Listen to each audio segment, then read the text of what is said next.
नमस्कार, आप देख रहे हैं राष्ट्र धर्म। मैं हूं आपके साथ काजल ठाकुर। केंद्र सरकार ने राज्यों से कहा है कि इस साल कोरोना महामारी की दूसरी लहर के दौरान ऑक्सीजन की कमी से हुई मौतों का आंकड़ा उन्हें मुहैया कराया जाए।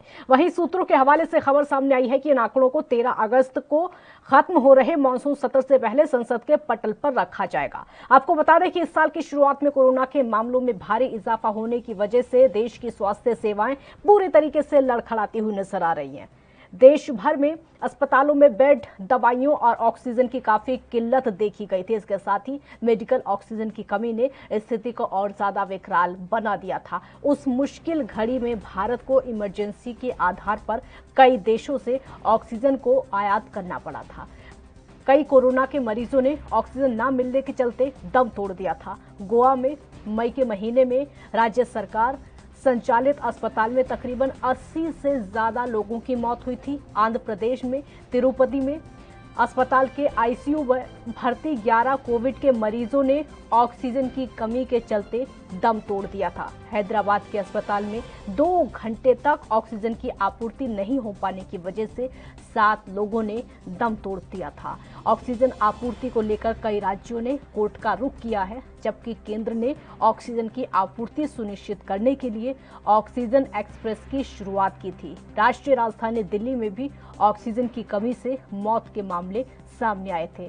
एक अस्पताल में 21 मरीजों ने ऑक्सीजन की किल्लत के चलते दम तोड़ दिया था। हालांकि ये मामले अभी हाई कोर्ट में लंबित हैं, लेकिन अचानक से सरकार की तरफ से जब कहा जाता है कि ऑक्सीजन की कमी से कोई मौत नहीं हुई, तो देश भर में इसको लेकर बवाल मचा हुआ है। और जब बवाल मच गया तो आज फिर से सरकार की तरफ से कहा गया है कि राज्य केंद्र सरकार को ऑक्सीजन से हुई मौतों का आंकड़ा मुहैया करवाएं। यानी अब इतनी देर से याद आई है कि जिन लोगों की मौत ऑक्सीजन की वजह से हुई है, उनका आंकड़ा अब केंद्र सरकार को दिया जाए। ये तब हो रहा है जब देश भर में बवाल मच चुका है सरकार के इस बयान को लेकर कि ऑक्सीजन की कमी से कोई मौत नहीं हुई।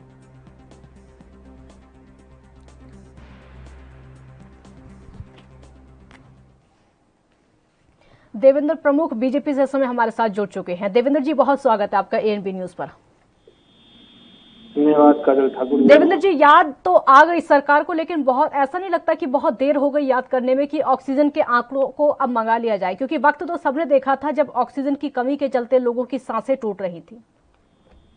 देखिए काजल जी, आंकड़े सरकार ने मांगे हैं और सरकार ने जो ये एक पारदर्शिता होती है, ईमानदारी होती है, ये क्वेश्चन जो है उठने से पहले ही सरकार ने मन बना लिया कि हमारा जो सत्र चल रहा है, इस सत्र में हम मानसून सत्र में इस चीज को क्लियर करें देश के सामने कि कहाँ किस राज्य में क्या स्थिति रही थी, कहाँ कहाँ ऑक्सीजन की कमी से कितनी मौतें हुई हैं, या ऑक्सीजन की कमी कहाँ किस चीज से डिक्लेयर कर कर जब सरकार का आंकलन प्रदेश वाइज सेंट्रल गवर्नमेंट के पास पहुंचेगा, तब सेंट्रल गवर्नमेंट के पास एक आंकड़ा भी होगा और आंकलन भी होगा, उसे जनता के बीच में स्पष्ट तरीके से रखा जाएगा। ये एक इस तरीके का काम है कि बिगैर किसी उसके क्वेश्चन के ही सरकार ने मन बनाया है। और ये अच्छी बात है कि ईमानदारी से, क्योंकि लोग बहुत बगैर कुछ हुए बहुत रोके मचाते हैं। हवा में इतनी बात कर रहे हैं कि कोविड को लेकर जिस तरीके से आपने भ्रमित किया, कई बार विपक्ष के नेताओं ने बहुत भयानक बयान दिए हैं, तो उससे पहले ही सरकार इसको स्पष्ट करना चाहती है कि जहां प्रदेश वाइज जितनी मौतें हुई हैं और जहां ऑक्सीजन की मेन रूप से कमी रही है, उसको क्लियर कर कर पटल पर भेजा जाए। ये स्पष्ट बात है सरकार की तरफ से है। देवेंद्र जी, ये कोई ऐसा दबाव आप मानते हैं कि नहीं मानते कि ऑक्सीजन की कमी के चलते लोगों की सांसें टूटी थी? मानते हैं इस बात को? देखिए, इसमें मेरे मानने से या ना मानने से कोई फर्क नहीं पड़ेगा काजल जी। मैं तो इसमें यही कहूंगा कि ऑक्सीजन की सब पूरी देश को पता थी कि ऑक्सीजन की दिक्कतें थी। अगर कहीं कमी नहीं थी तो सेटिंग सही नहीं थी। ये तो राज्य सरकारों ने भी कई जगह कमी की है। जैसा कि दिल्ली सरकार के पास पहले सेंट्रल गवर्नमेंट से काफी पैसा आया था ऑक्सीजन प्लांट लगने थे अस्पतालों में, लेकिन उन्होंने वो काम किया नहीं समय से रहते। देवेंद्र जी, मैं ये कह रही हूँ, जवाब मैं आपसे मांग रही हूँ, मैं आपसे ये कह रही हूँ कि ऑक्सीजन की कमी की वजह से मौतें हुई थी कि नहीं? ये किस तरीके का माहौल था, कैसी संकट की वो घड़ी थी? ऑक्सीजन की कमी की वजह से लोगों की सांसें लगातार टूट रही थी, क्या हालात थे? आपको भी पता है ये चीज कि ऑक्सीजन की कमी की वजह से मौतें हुई हैं। काजल जी, मुझे आपकी आवाज अच्छे से नहीं मिल रही है, दिक्कत है आपकी आवाज में। मैं दोबारा अपना सवाल दोहरा देती हूं और सवाल मेरा ये है कि माहौल आपने भी देखा था, जो संकट की घड़ी थी वो आपने भी देखी थी। किस तरीके से दिल्ली के ही अस्पतालों की या फिर अन्य अस्पतालों की बात कर ले, एक एक हॉस्पिटल से 20-20 लाशें निकली थी। उनकी मौत ऑक्सीजन की कमी की वजह से हुई थी, क्योंकि उस हॉस्पिटल में ऑक्सीजन नहीं थे, ऑक्सीजन सिलेंडर नहीं पहुंच पा रहे थे। ये बात तो आपको भी पता है ना, ये बात तो सरकार को अच्छे से पता है। मैं तो इस पर स्पष्ट जवाब दे रहा हूँ काजल जी, मैंने तो कहा है, मैं नकारा नहीं है। जो चीज सच्चाई है उसको स्वीकार करना पड़ता है, और हम स्वीकार करना, इसलिए मैं स्वीकार कर रहा हूँ। आपको बता रहा हूँ, मैंने दिल्ली का नाम आपसे पहले ले चुका हूँ मैं, कि दिल्ली को जो पैसा मिला था सेंट्रल गवर्नमेंट की तरफ से, स्पेशली वो कुछ प्लांट्स जो लगने थे हॉस्पिटलों में, वो उनको करा नहीं पाए, वो लगा नहीं पाए थे। ये मेन कमी रही है कि दिल्ली में सबसे बड़ी जो दिक्कत आई है हमको, वो दिल्ली सरकार की कमियां रही थी, वो कमियां एक्सेप्ट नहीं कर रहे आप, एक्सेप्ट नहीं कर रहे। सवाल से किनारा करें देवेंद्र जी, मैंने देख लिया, आप सवाल से किनारा करें। आऊंगी आपके पास, आऊंगी, अगला सवाल लेकर ही आपके पास आती हूँ। कुंवर सिंह जी हमारे साथ इस समय कांग्रेस से जुड़ चुके हैं। कुंवर सिंह जी, बहुत स्वागत है आपका। कुंवर सिंह जी, अब एक तो इतनी लेट सरकार को याद आती है कि सरकार का कहना है अब राज्य सरकारें केंद्र सरकार को वो आंकड़े दें जितने लोगों की मौत ऑक्सीजन की कमी की वजह से हुई है, और ये तब हो रहा है जब बवाल मच चुका है सरकार के उस बयान को लेकर कि ऑक्सीजन की कमी की वजह से एक भी मौत नहीं हुई। विपक्ष क्या कह रहा है? विपक्ष का कहना बिल्कुल शुद्ध और स्पष्ट है।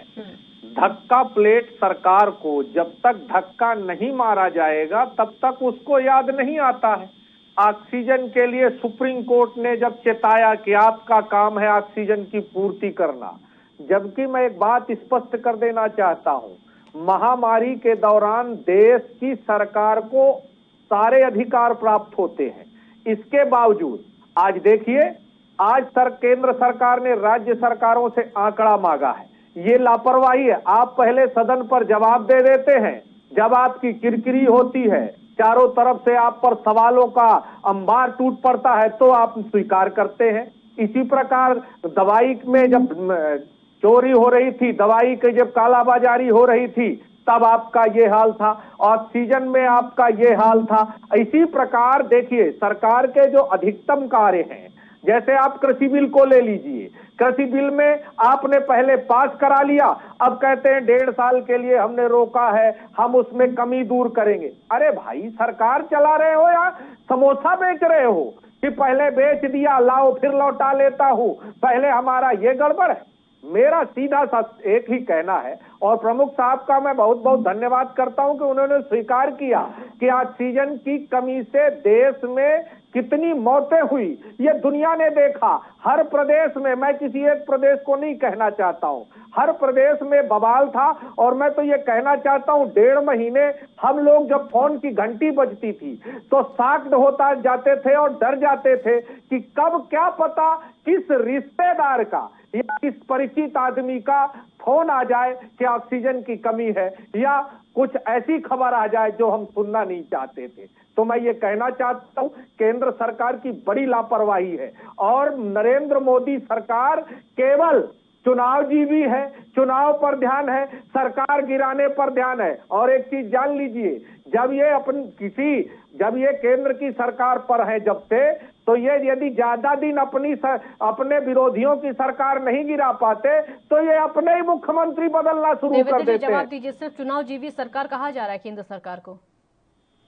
देखिए, मैं तो काजल जी स्पष्ट बोल रहा हूं, मैंने तो कहा है। देखिए, इसमें सरकार ने जो कहा स्पष्ट बड़ी बात है, सरकार पे इस तरीके का। देवेंद्र जी आपकी बात पूरी करेंगे, देवेंद्र जी आपकी बात पूरी करेंगे। एक छोटे से ब्रेक के लिए यहाँ पर रुकते हैं, जल्द हाजिर होंगे।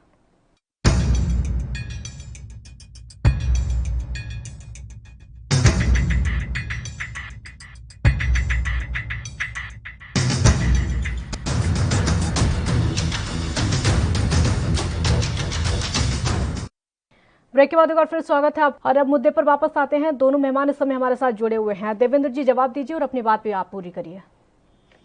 देखिए काजल जी, मैं अपनी बात पर आता हूं। मैंने यही बताया आपको, बोला है कि इसमें केंद्र सरकार का ये एक तरह से बड़प्पनी समझिए आप, कि बिगड़ कुछ ही, अभी कौर साहब कह रहे थे कि हल्ला मचना, ऐसा कुछ नहीं है।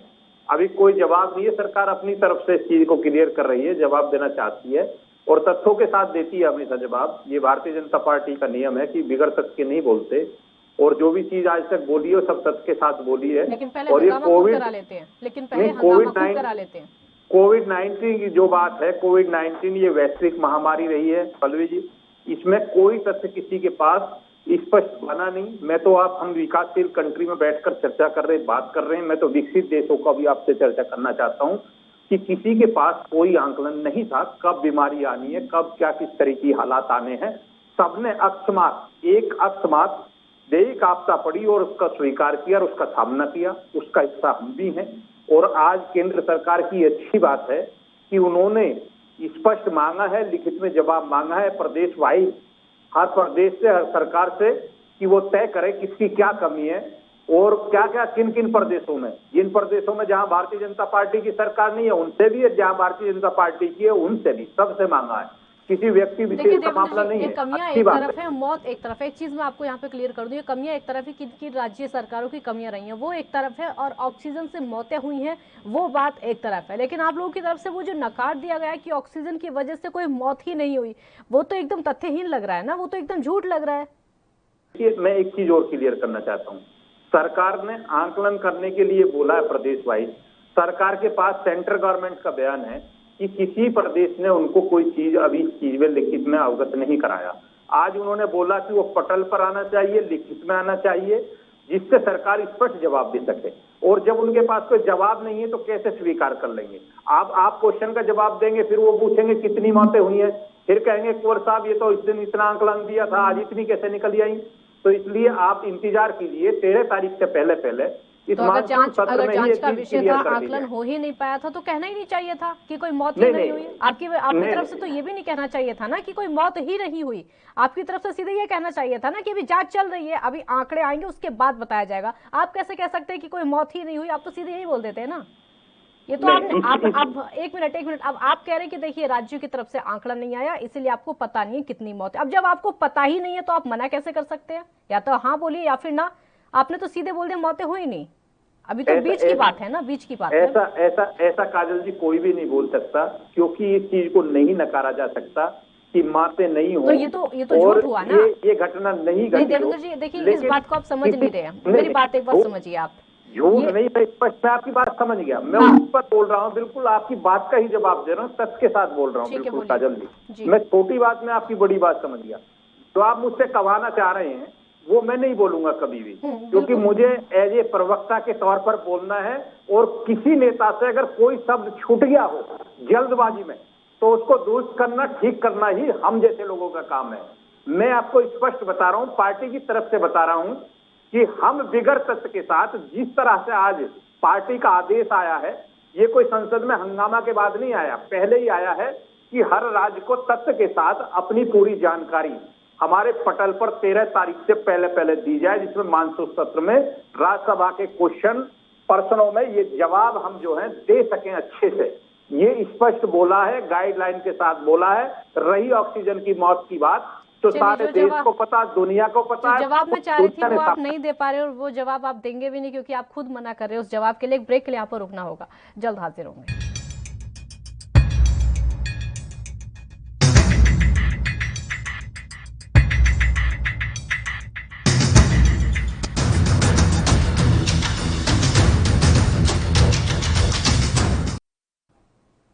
ब्रेक के बाद एक बार फिर स्वागत है आपका। दोनों मेहमान इस समय हमारे साथ जुड़े हुए हैं। कुंवर सिंह जी, सवाल मेरा आपसे होगा, जो सवाल मैं देवेंद्र जी से चाहती हूँ उसका जवाब वो नहीं देंगे, क्योंकि अभी उन्होंने खुद भी मना कर दिया है। अब सवाल विपक्ष पर भी आता है या फिर अन्य पार्टियों पर भी आता है, राज्य सरकारों पर भी आता है, क्यों नहीं आंकड़ा दिया गया? देखिए, भारत का संविधान जो है बड़ा अनोखा और अद्भुत है। लोकसभा या विधानसभा शुरू होने से 1 महीने पहले सारे सरकारों को अपने संबंधित सवाल और उसके जवाब के लिए समय निर्धारित किया जाता है। लेकिन एक बेसिक चीज मैं आपसे कहना चाहता हूं, भाजपा और कांग्रेस में अंतर क्या है? भाजपा के लोग और भाजपा जो है वो पार्टी के लिए सारे जवाबदार होते हैं, और कांग्रेस पार्टी के लोग देश के लिए जवाबदार होते हैं। आज आप देखिए, 1.5 महीना पहले सवाल, घर की पार्टी किसको कहा जाता है? गांधी परिवार और कांग्रेस गांधी परिवार, ये किसको कहा जाता है? बहन जी, मैं एक बात, अभी आप दूसरे पर मत उलझाइए, उसका भी मैं जवाब दे दूं। बोलिए बोलिए, आप बोलिए, मैं तो बस काउंटर क्वेश्चन कर रही थी, आप बात पूरी मैं करिए ये अपनी। कह रहा हूं कि जब जब जब सरकारें मैं यही तो कई दिन से कह रहा हूं कि नरेंद्र मोदी सरकार संविधान को समाप्त करना चाहती है। आपको सवाल जवाब समय निर्धारित है वहां करना चाहिए। आप जब कोई बिल लाते हैं तो 1 घंटा पहले टेबल पर, 2 घंटा पहले उसका कागज रखते हैं। यही अंतर है कि आप संविधान में तानाशाही पूर्वक काम करना चाहते हैं। रही बात, आपने एक सवाल किया कि गांधी परिवार का है, तो मैं आपको एक सिरे से 25 नाम गिना सकता हूं। जैसे आप राजनाथ सिंह ले लीजिए, उनके बेटे पंकज, कल्याण सिंह, राजवीर सिंह, उनके बेटे संदीप, पीयूष गोयल के पिता वाजपेयी सरकार में वेद प्रकाश गोयल मंत्री थे और मां विधायक थी, निर्मला सीतारमण पर काला प्रभाकर से शादी करी और वो आंध्रा में मंत्री थे, रविशंकर प्रसाद जो उत्तर प्रदेश में से कर्पूरी ठाकुर में उनके पिता मंत्री रहे हैं, राव इंद्रजीत कुमार, विजय गोयल जी चरतीलाल गोयल के बेटे हैं, उनके पिता क्या कहते हैं दिल्ली में विधानसभा अध्यक्ष थे, और पेमा खांडू जी जो अरुणाचल के मुख्यमंत्री थे, दारूजी खांडी के बेटे हैं, दौरजी खांडू के, वो भी मुख्यमंत्री थे, देवेंद्र फडणवीस गंगाधर फडणवीस के बेटे हैं, उनके पिता विधायक थे, येदुरप्पा जी जो राघवेंद्र येदुरप्पा के बेटे हैं और सिकोगा से सांसद रहे हैं, रमन सिंह जी, अभिषेक सिंह जी, वसुंधरा राजे, यशोधरा राजे। तो ये कोई बात अगर कांग्रेस पर कहना चाहिए तो ये बात तो हर जगह में पार्टी भाजपा का मैंने गिना दिया, सपा का देख लीजिए, बहुजन का देख लीजिए, कौन ऐसी पार्टी है जो ऐसा नहीं कर रही है। लेकिन एक प्लान के तहत सिर्फ एक पार्टी को बदनाम करना यह दुष्प्राणायाम है और ये ओछी मानसिकता है।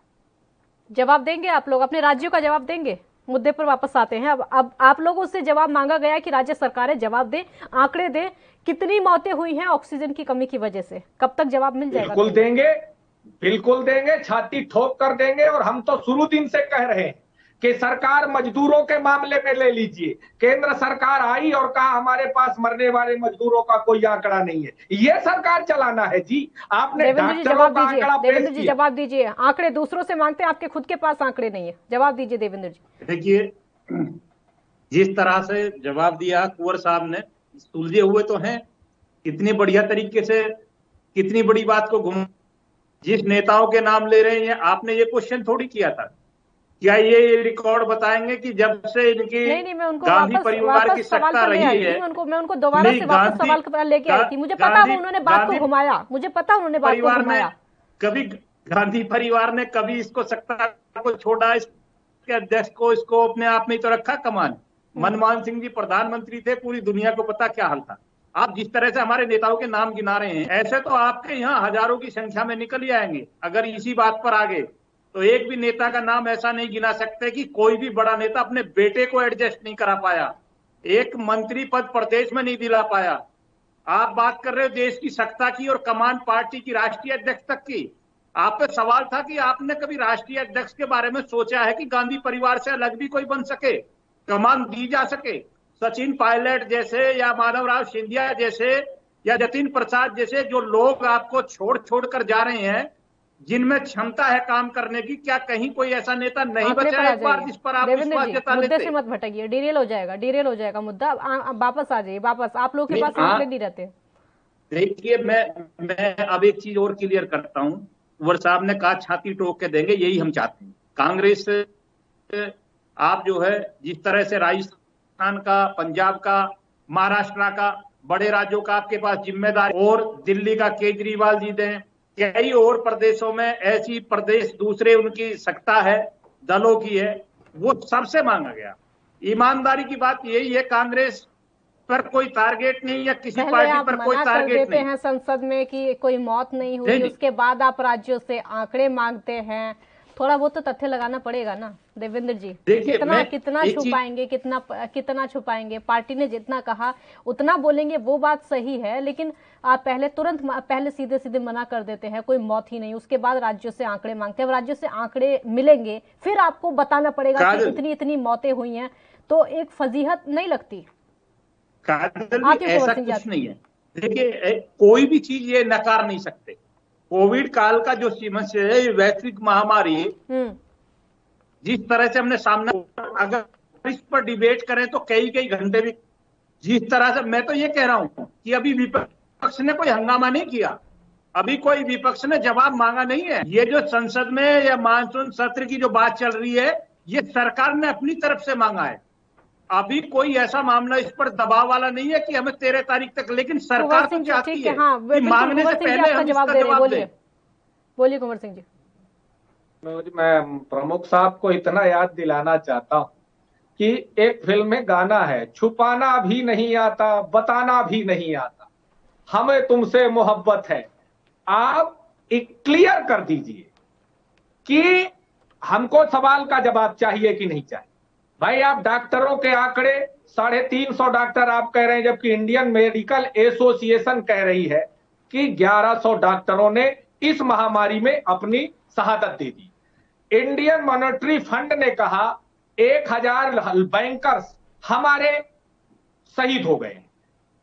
इसी तरह मजदूरों का, मैं ये नहीं कहता हूं कि आप खुद कंफ्यूज्ड हैं, क्योंकि आपको तो तानाशाही पूर्वक कार्य करना। आप लोकतंत्र में आइए, लोकतंत्र का तरीका है, भारत में संविधान है, भारत में संविधान के तरीके हैं, कोई बिल लाने का तरीका है, जवाब देने का तरीका है, लेकिन नहीं, आपको आपके प्रधानमंत्री साहब को, कांग्रेस वाले निभा पा रहे लोकतंत्र का तरीका। रोजाना संसद में चर्चा होनी चाहिए, लेकिन आप लोग हैं कि सिर्फ और सिर्फ हंगामा करते हैं, सिर्फ और सिर्फ शोर शराबा करते हैं। तो लोकतंत्र के तरीके आप कहाँ निभा रहे हैं? देखिए, हंगामा खड़ा करना कोई दिक्कत नहीं है, किसी की महामारी से कोई दिक्कत नहीं है। इन्हें तो डर ये है कि कहीं ऐसा ही राम मंदिर जैसा और कानून अगर विधेयक आ गया तो कम से कम तुम्हारे पास कुछ बचेगा नहीं। आगे 2024 सर पर है, 22 सर पर है, और उसके लिए जो पहले से ही खतरे में हैं, डरे हुए हैं, इस वजह से लोकतंत्र की हत्या करा रहे हैं। बोलिए कुंवर सिंह जी, बोलिए। मैं कहना चाहता हूं आदरणीय प्रमुख साहब, आप याद कर लीजिए 2010 में विंटर सेशन पूरा 2G स्पेक्ट्रम घोटाले में भाजपा ने भेंट चढ़ा दिया था। एक भी सदन में एक विधेयक पास नहीं हुए थे, लेकिन क्या उस समय आपकी जिम्मेदारी नहीं थी? क्या आप आज सरकार में है, आज आपको लगता है कि विपक्ष उपद्रव कर रहा है, विपक्ष हमको बात नहीं करने दे रहा? जनता के पैसे उस समय भी बर्बाद होते थे जब यूपीए की सरकार थी, आज भी जनता के पैसे उतने ही बर्बाद होते हैं। मैं इतना जरूर कहना चाहता हूं कि अब संवेदनशीलता नरेंद्र मोदी, आप लोगों ने सोच लिया था कि अगर ये बर्बाद करेंगे तो आप भी बर्बाद करेंगे। कुंवर सिंह जी, मतलब आप लोगों ने सोच लिया था कि अगर ये विपक्ष में है, पैसे बर्बाद करते थे जनता के, तो आप भी विपक्ष में वही काम करेंगे, सोच लिया था आप लोगों ने? जी नहीं, हम इनके जवाब सुनिए ना। ये कहते हैं कि ऑक्सीजन से कोई नहीं मरा, जासूसी में, मैं कहता हूं आप पाक साफ हैं, गंगा के धुले हुए हैं, तो आप जांच करवाइए ना भाई, ज्वाइंट पार्लियामेंट कमेटी की घोषणा कर दीजिए, सीबीआई से कराइए और जिससे मन हो। लेकिन आप डर क्यों रहे हैं भाई?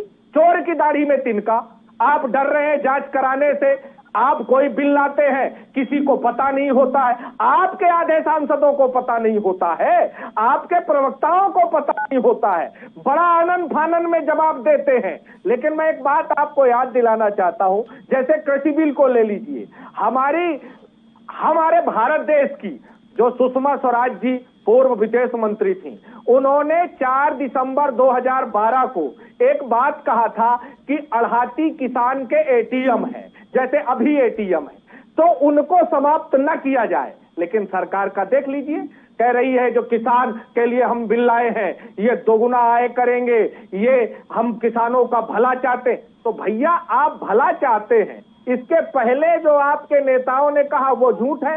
इसी तरह जब देश में कंप्यूटर आया था, आपने हल्ला किया। जब जीएसटी हम ला रहे थे, कांग्रेस पार्टी ला रही थी, तो बीजेपी ने हल्ला किया। और महंगाई पर तो आपने क्या क्या किया वो नहीं कहना चाहता, लेकिन हम विपक्ष में हैं। यदि हम जनता की आवाज बनना चाहते हैं, हम ट्रैक्टर से संसद आ जाए। हल्ला आप लोग भी कर रहे हैं, ट्रैक्टर से जाते हैं आप लोग ट्रैक्टर से जाते हैं। हल्ला संसद के बाहर भी होता है और अंदर भी होता है।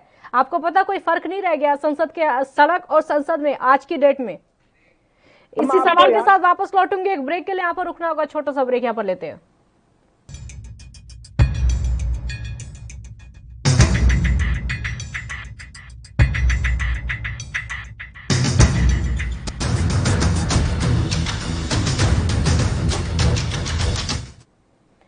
ब्रेक के बाद एक बार फिर स्वागत है आपका। दोनों मेहमान इसमें हमारे साथ जुड़े हुए हैं। कुंवर सिंह जी, हंगामे को लेकर बात हो रही थी, शोर शराबे को लेकर बात हो रही थी, आज की डेट में वही हो रहा है। जब से मानसून सत्र की शुरुआत हुई है, सड़क और संसद में कोई फर्क नहीं है।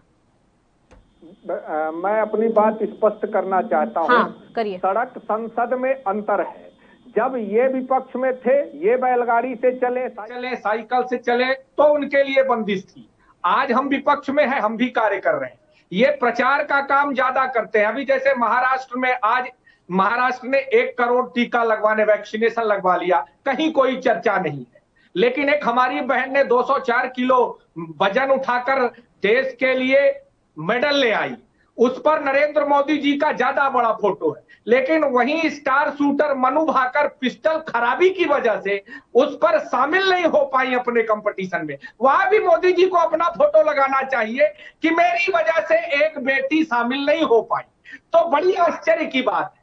आप अपना प्रचार करने के लिए, टीका शिवराज सिंह ने यहां लगवाया, दिल्ली में प्रचार हो रहा है। योगी आदित्यनाथ जी लगा रहे हैं, दिल्ली में प्रचार हो रहा है।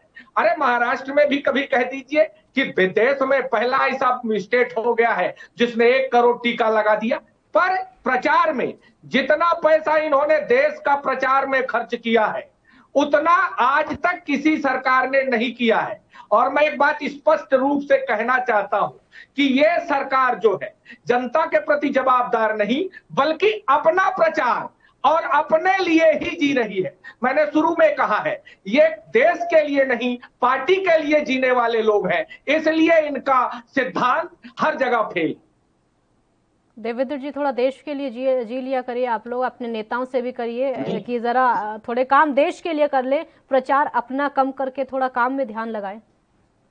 केजरीवाल पर तो सवाल आप खुद उठा देते हैं। अरविंद केजरीवाल के लिए तो बहुत बोल देते हैं कि एडवर्टीजमेंट पर खर्च बहुत ज्यादा करते हैं, काम उतना नहीं करते हैं। थोड़ा पहले खुद को भी देखिए। काजल जी, अच्छा लगा कि आज जो है, चाहे बेशक हमको हमारे मित्र के माध्यम से, कुंवर साहब के माध्यम से मिल रहा है, देशभक्ति की बात या कहीं से जगी है, भावना आई है, और उन्होंने भी जिक्र किया है कि हमने अपने पोस्टर लगाए, किस तरह से लगाए। ये तो पूरा देश जानता है कि 60 वर्ष में देशभक्ति आपके सामने, और हमारी 7 वर्षों का काम हमारे सामने है। तो देशभक्ति की बात अगर करने लगे तो फिर आपको जो तथ्यों में अलग हो जाएगा मामला। मैं फिर वही क्वेश्चन उठाऊंगा, फिर आपको सफाई देनी पड़ेगी, फिर बहुत टाइम लगेगा।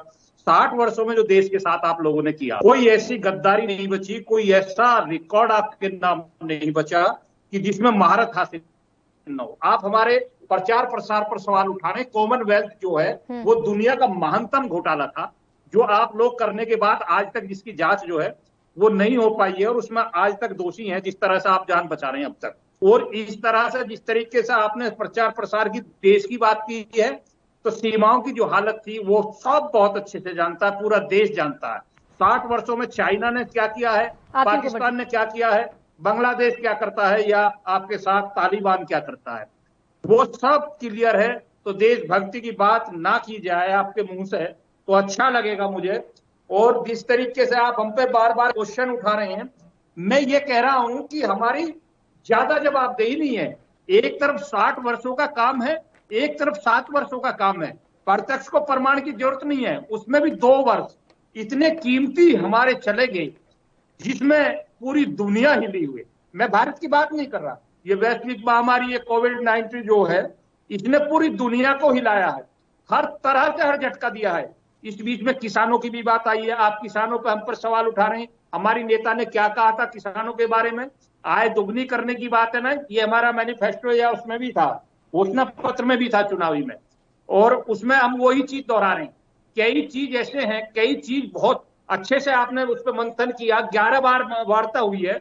और मैं एक चीज और बड़ी आपके माध्यम से करना चाहता हूं काजल जी, यहाँ कि 90% से ज्यादा जो छोटा किसान है इस देश में, वो मैं 90 से प्लस कर रहा हूँ, 98% भी सकता, 98 तक जा सकता है। 3 चलिए, वो तो एकड़ सबको पता है, जो 1 हंगामा एकड़ कर रहे से हैं उनको कम किसान का नहीं मालिक, मानते आप, जिनके उनको पास किसान नहीं जमीन मानते, है, ये बात तो सबको पता है। जो कम संसद के जमीन बाहर है उनको आप किसान नहीं मान रहे हैं। वो किसान जो है इस कानून के फेवर में है, पक्ष में है। सिर्फ इसमें बड़े किसानों को उनको दिक्कत हो रही है, और सीधा सा एक फंडा है जहां कांग्रेस की सरकारें हैं, सिर्फ पंजाब अकेला राज्य है जो किसानों की लड़ाई ठीक लड़ ठीक रहा है, है, ठीक और ठीक उंगलियों की ठीक जी, लड़ाई है। कुंवर सिंह जी एक थोड़ा घना रिएक्शन आपका, फिर समर्थन उन्हें मुद्दे पर पास वापस कराने आते हैं। कुंवर सिंह जी एक रिएक्शन आपका, मुद्दे पर फिर वापस आते हैं।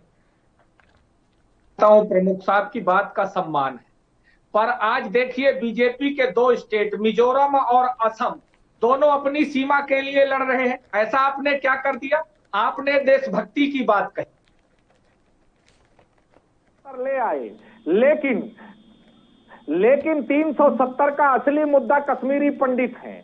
पर क्या 1994 से 2019 तक आपने सारे बार कश्मीरी पंडित का मुद्दा बनाया, लेकिन उनके लिए कुछ किया नहीं आपने। दूसरी बात मैं स्पष्ट कहना चाहता हूं कि हमारे प्रमुख साहब ने हमारे देशभक्ति के लिए कहा, लेकिन यदि आपको याद हो तो बांग्लादेश देश के प्रधानमंत्री तो सिर्फ इतिहास बदलते हैं, हमारे प्रधानमंत्री ने तो विश्व का भूगोल बदल दिया और बांग्लादेश का निर्माण कर दिया। आपने देश की सेना की सर्जिकल स्ट्राइक करी तो पूरे देश में पोस्टर लगवाए, लेकिन हम प्रचार नहीं करते हैं। हम इतना ही कहना चाहते हैं, हम देश के लिए जीते हैं और देश के लिए जो होता है उसमें हम प्रचार नहीं करते, लेकिन आप तो सेना का भी उपयोग करते हो। आप तो ठीक है, आज देश ठीक। देवेंद्र जी, मुद्दे पर वापस आते हैं। आप लोग संसद में विपक्ष की सुनते क्यों नहीं है? देखिए, हमसे ज्यादा कौन सुनने वाला होगा?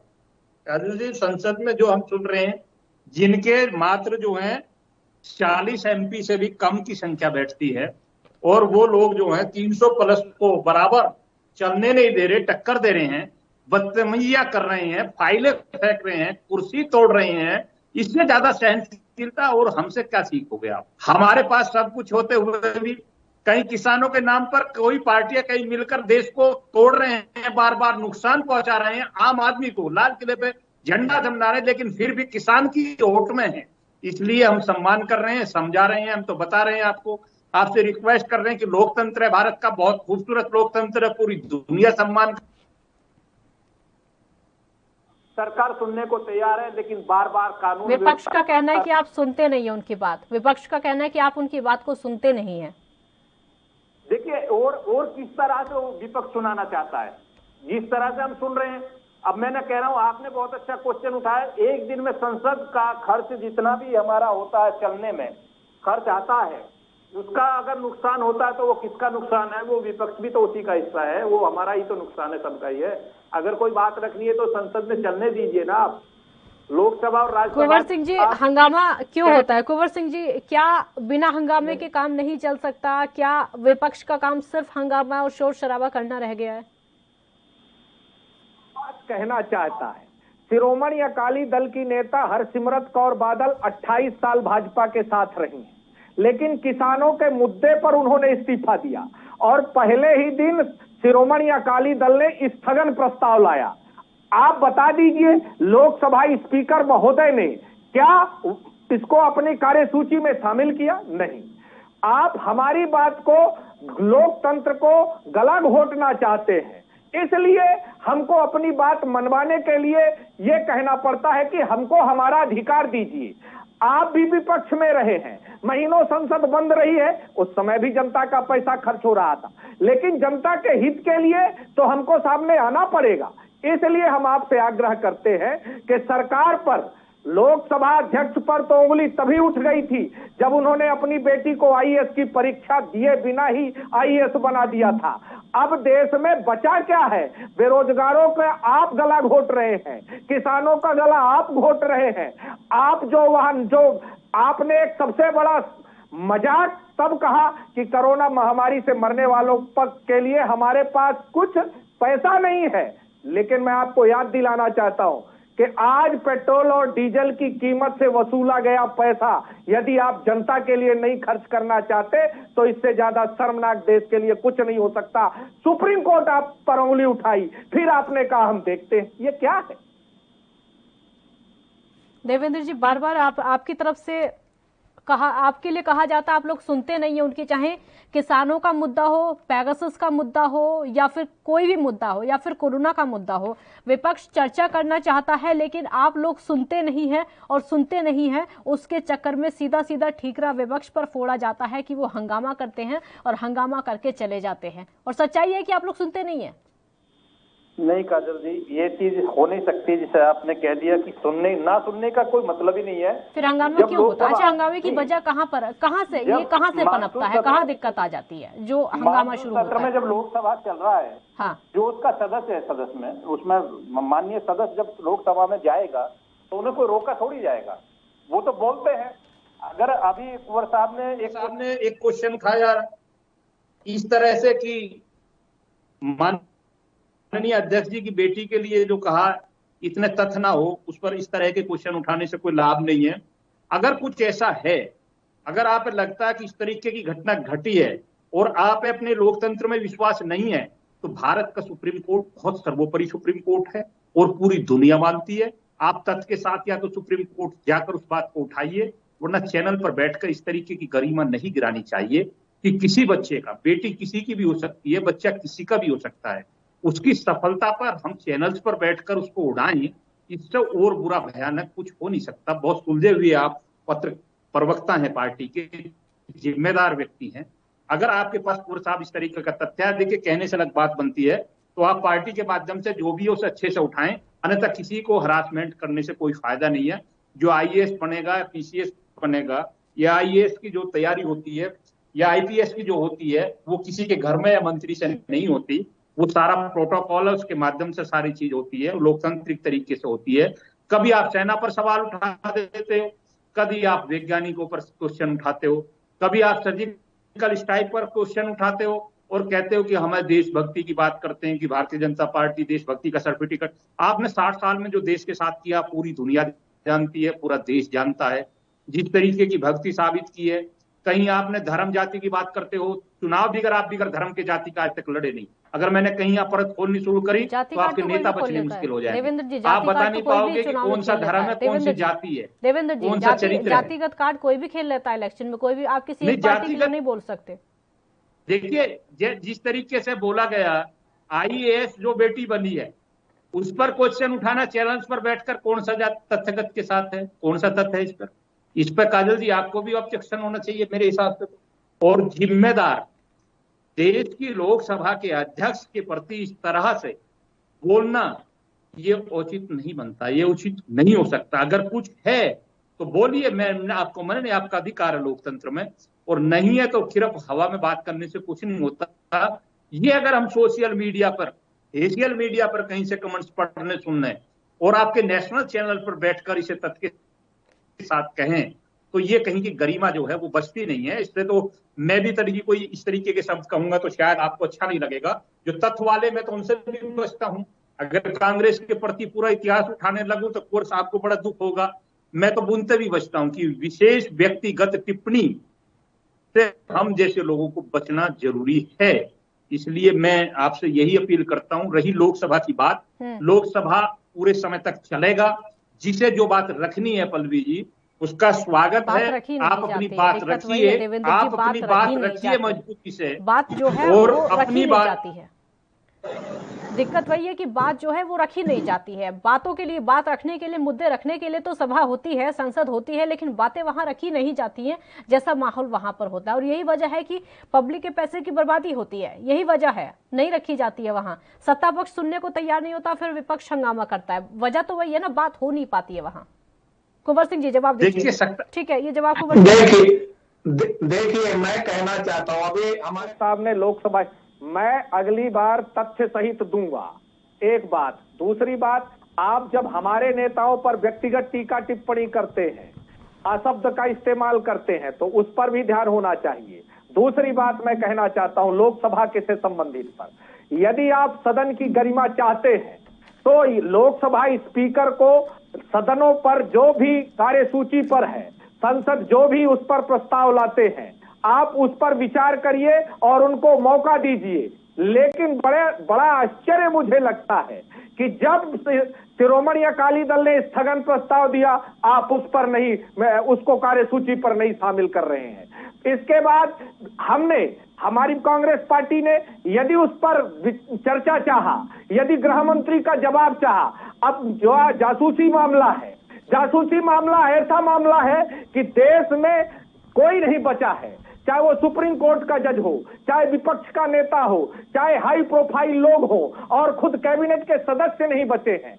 तो आप कहां तक अपनी दुहाई देते रहेंगे?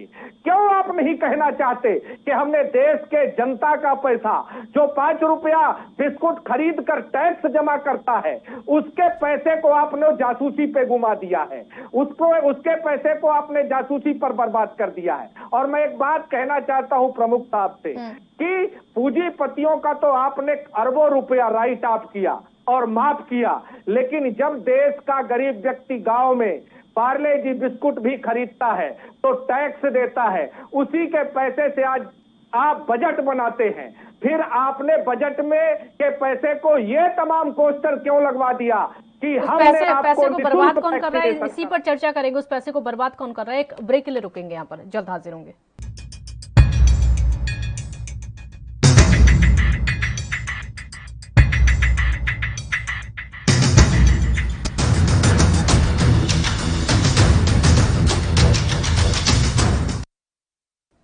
ब्रेक के बाद एक बार फिर स्वागत है आपका। ऑक्सीजन से मौत को लेकर सरकार की तरफ से कहा गया था कि ऑक्सीजन की वजह से कोई मौत नहीं हो, लेकिन जब बवाल हुआ तो उसके बाद अब राज्य सरकारों से आंकड़े मांगे जाते हैं। देवेंद्र जी, सवाल मेरा आपसे होगा, क्योंकि मुद्दा गंभीर भी है और कितनी मौतें हुई थी खैर ये सबको पता है, सरकार को भी पता है, फिर भी ठीक है आंकड़े मांगे जाते हैं, आंकड़े मिल जाएंगे, वो पता चल जाएगा। आगे की थोड़ी चिंता कर लेते हैं, क्योंकि देश में हमारे जैसे हालात हैं इस समय, ठीक है धीरे धीरे धीरे धीरे सुधरते जा रहे हैं। डर है तीसरी लहर ना आ जाए, सरकार कितनी तैयार है ताकि राज्य सरकारों पर ठीकरा ना फोड़ा जाए? देखिए, अच्छा क्वेश्चन है ये आपने, काजल जी, अच्छा क्वेश्चन उठाया कि तीसरी लहर का जिक्र है। और तीसरी लहर जो है, जो हमारी दूसरी लहर थी, वो खतरनाक बनी, उसमें कुछ लापरवाही किसकी तरह से रही, कौन सरकार पर उंगली उठाए। अब ये देश में लोकतंत्र का मामला है, अलग अलग प्रदेशों की बात है, अलग अलग केसेज आए थे, सब कुछ था, लेकिन पहले में और अब में थोड़ा अंतर जरूर है। एक तो सरकार ज्यादा स्ट्रिक्ट भी है, इसमें कोई संशय वाली बात नहीं है। दूसरा, लोग भी जागरूक हैं। हम निश्चित तीसरी लहर के लिए पूरी तरह से तैयार हैं और इसका डटकर सामना भी किया जाएगा। और ऐसे हालात तो निश्चित होने वाले नहीं है कि जैसे हमने दूसरी लहर में सामना किया है। मैं ईश्वर से भी प्रार्थना करता हूं कि ये दैहिक आपदा, ईश्वर की बहुत बड़ी इसमें भूमिका होती है कि ऐसे इस कहर से हम सबको, पूरी दुनिया को बचाने में अपना आशीर्वाद हम सब पर बनाए रखे। और दूसरी जो तीसरी बात आपने कही है कि कितने तैयार हैं आप, जितने ऑक्सीजन प्लांट हमने इतने कम समय में लगाए हैं, ये बड़ी उपलब्धि। मैं उत्तर प्रदेश में बात करता हूं, खाली 500 से प्लस अब तक हमने ये नए प्लांट हॉस्पिटल्स को लेकर जो है तैयार किए हैं। और अलग अलग प्रदेशों में, चाहे वो दिल्ली हो या वो महाराष्ट्र हो या वो राजस्थान हो, कोई भी हो, सारे ही प्रदेश में अदर्स गारमेंट भी है। सरकार वहां भी ठीक रही है। सेंट्रल गवर्नमेंट की तरफ से पूरा प्रयास रहा है कि जो कमी हमें दूसरी लहर में सामना करना पड़ा, वो तीसरी में कम से कम अगर सामना भी हो तो इस तरह की कमी से न जूझना पड़े। वेंटिलेटर से लेकर जितने बेड्स की और सीट्स की बात हम कर रहे हैं, हॉस्पिटल्स की, हॉस्पिटल्स हमने जितने अब इतने राज्य सरकारों और अन्य पार्टियों पर ठीकरा तो नहीं फोड़ा जाएगा? टोटल इतने हॉस्पिटल नहीं बने थे देश में जितने हमने इस 2 साल के अंदर अंदर तैयार किए हैं। तो कुंवर साहब बार बार हिसाब मांगते हैं डीजल पेट्रोल का, तो मैं ये बता देना चाहता हूँ वहां पे मोटा मोटा सा, क्योंकि समय का अभाव है, डीजल पेट्रोल से हमने इस जनता के लिए ही काम किए हैं। अगर कुछ टैक्स आया भी है तो हम पिछले 2 वर्षों से फ्री खाद्यान्न जो पूरे देश में दे रहे हैं, ये छोटी बात नहीं है।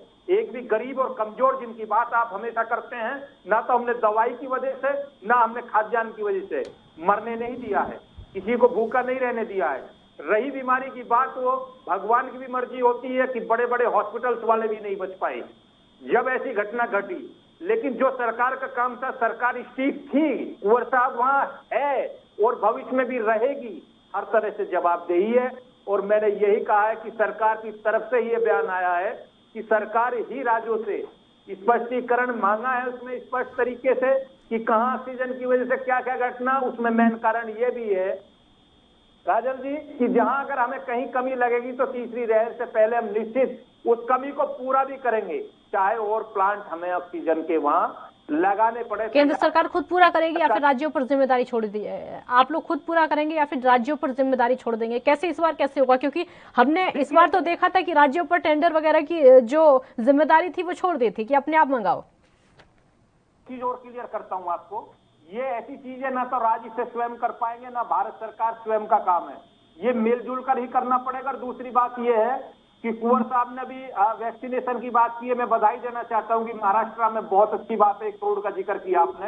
हर बार हमसे रोज यही सवाल उठता है कि वैक्सीनेशन कम हो रहा है और कम मात्रा में मिल रहा है, कुछ और कंपनी बननी चाहिए थी। लोकतंत्र में सबको अपना अधिकार है बात रखने का, लेकिन कुछ कंडीशन ऐसी होती है कि सरकार ही जानती है। अच्छी बात है, हमारा मकसद है कि वैक्सीनेशन हो, चाहे वो महाराष्ट्र हो, चाहे वो पंजाब हो, या वो हरियाणा हो, दिल्ली हो, यूपी हो, कोई भी राष्ट्र हो, जो भी इस काम में सफल होगा बधाई का पात्र है। निश्चित सरकार की तरफ से बधाई दी जाएगी कुंवर साहब अच्छे काम के लिए। और ये वैक्सीनेशन का जो काम है ये कोई छोटा काम नहीं है, ये फ्री दी जा रही है। पेट्रोल के पैसों से कहीं ना कहीं से व्यवस्था करने का काम किया जा रहा है। आपको पता है कि आज की तारीख में क्या स्थिति है राज्य की, कहाँ से कितना उपलब्ध। कुंवर सिंह जी, आपको सहयोग की भी जरूरत पड़ेगी कुंवर सिंह। ठीक है ठीक है ठीक है, वो आप भी जानते हैं कुंवर सिंह जी, जाहिर सी बात है क्योंकि समय ऐसा है, परिस्थितियां ऐसी हैं, या फिर हो सकता है भगवान ना चाहे अगर ऐसा कुछ हुआ तो सभी के सहयोग की जरूरत पड़ेगी। और लगता यह है कि सबको साथ आकर, सत्ता और विपक्ष को साथ आकर इस लड़ाई को लड़ना चाहिए, लेकिन ऐसा होता नहीं है। विपक्ष क्या करेगा? या फिर जिन राज्यों में सरकारें हैं, आपकी कांग्रेस की सरकारें हैं, वहां क्या इंतजाम होंगे? नहीं, हम लोग पूरी तरह से महामारी में केंद्र सरकार के साथ हैं। और बहन जी, आपको स्पष्ट करना चाहता हूं फिर से, महामारी एक्ट आने के बाद सारे अधिकार केंद्र सरकार के पास चले जाते हैं, लेकिन फिर भी हम, चाहे वैक्सीनेशन का मुद्दा रहा हो, चाहे हमारा लॉकडाउन का मुद्दा रहा हो, हम सरकार के साथ हैं। और हम भी ईश्वर से प्रार्थना करते हैं, हम जब रहेंगे तभी हम सत्ता पक्ष और विपक्ष रहेंगे, और किसी के परिवार में कोई दुख भरा संदेश ना आए, हम भी ईश्वर से चाहते हैं। लेकिन हम सरकार को चेताना चाहते हैं कि कहीं 15 लाख रुपए की तरह जुमला ना हो जाए, कहीं काला धन की तरह जुमला ना हो जाए, कहीं गैस सब्सिडी की तरह जुमला ना हो जाए, और कहीं फसल का जो आप दे रहे थे अभी, क्या कहते हैं इसमें, सम्मान राशि तो 9 करोड़ में दे रहे थे, आज 2 करोड़ में आ गई है। तो इस तरह की जो घोषणा है, जुमला जीवी सरकार है, ये ना हो। महामारी में हम आपके साथ हैं और कदम से कदम मिला के हम आपके साथ चलेंगे। आज जुमला जीवी भी उनको कहा जाता है, चुनाव जीवी भी इन्हीं को कहा जाता है, जुमला जीवी भी कहा जाता है और चुनाव जीवी भी कहा जाता है। कहीं ना कहीं तो कोई ना कोई तो एक ऐसा तथ्य होगा ना जहां पर विरोध ना करें आप। मतलब विपक्ष का मतलब ये थोड़ी ना कि हर चीज में विरोध ही करेंगे, कोई ना कोई चीज। हाँ, हमने स्वागत किया, आपने वैक्सीन बनाई वैज्ञानिकों ने, हम वैज्ञानिकों का स्वागत करते हैं, सरकार का भी स्वागत करते हैं। लेकिन मैं आपसे निवेदन करना चाहता हूं, 1 साल के दौरान फिर वही पुराने रिकॉर्ड आएंगे। आप वैक्सीनेशन के संबंधित या महामारी से संबंधित कोई कार्य करिए, हमने कहीं टांग नहीं अड़ाया। ठीक है देवेंद्र जी, लास्ट रिएक्शन आपका होगा। आप ठीक है देवेंद्र जी, लास्ट रिएक्शन होगा। देश को भरोसा सरकार देना चाहती है कि आने वाले समय में इतने बुरे हालात नहीं होंगे, सरकार उनके साथ है। काजल जी, बिल्कुल निश्चित दावे के साथ, ना तो इतने भयावह स्थिति देश में होगी, और सरकार पूरी तरह से तैयार है।